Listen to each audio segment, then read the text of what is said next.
আসসালামু আলাইকুম এভরিওয়ান, সবাই কেমন আছো? আজকে তোমাদের জন্য নিয়ে এলাম কেকের রেসিপি। প্রথমেই ইনগ্রেডিয়েন্টসগুলো দেখিয়ে দিলাম।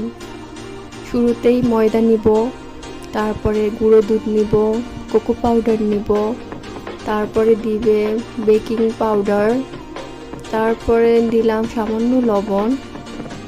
এরপরে সবগুলো সুন্দরভাবে চেলে নিব।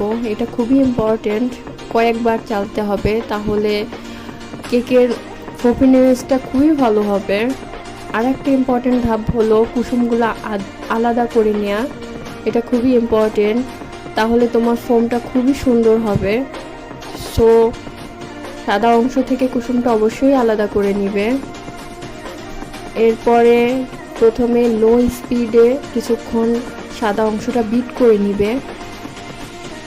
যখন একটু ফোম ফোম টাইপের হয়ে আসবে সে সময় চিনি দিয়ে দিবে। আস্তে আস্তে করে বিট করবে লো স্পিডে। আবার চিনি মিশাবে, কয়েকবারে মিশাবে, একবারে কখনোই চিনি মিক্স করতে যাবে না। তারপরে আস্তে আস্তে স্প্যাচুলা দিয়ে একটু পাশেরগুলো ভিতরে এনে দিও। এরপরে আবার চিনি মিশালাম, আমি কয়েকবারেই চিনিটা মিক্স করলাম। এরপরে দেখো কি সুন্দর ফোমটা হয়েছে। তোমার কেকটা ভালো হবে যত তুমি ফোমটা ভালো করতে পারবে। দেখো আমার ফোমটা নিচে পড়ে যাচ্ছে না, আমি একটু ঝাঁকি দিয়ে দেখাই, তাও নিচে পড়ছে না। দেখেছো স্প্যাচুলার সাথে কিভাবে লেগে আছে। এরপর কুসুমটা আলাদা অবশ্যই বিট করে নিবে। কখনোই বিটার দিয়ে ফোমের সাথে মিক্স করতে যাবে না, তাহলে ফোমটা ভেঙে যাবে। এরপরে আস্তে আস্তে করে কুসুমটা মিক্স করবে ফোমটার সাথে, খুবই আস্তে। এই কাজটা করতে হবে খুবই আস্তে। এই স্টেপটা খুবই ইম্পর্টেন্ট তোমার কেক রেডি করার জন্য। এটা যত আস্তে করবে ততই তোমার কেক সুন্দর হবে। এরপর একটু ঘি মিক্স করে নিলাম, এতে ফ্লেভারটা খুবই ভালো আসে।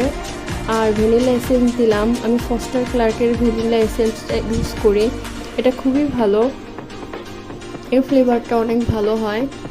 এরপরে আস্তে আস্তে করে মিক্স করবে বেটারটা, অবশ্যই এখানে তাড়াহুড়া করা যাবে না।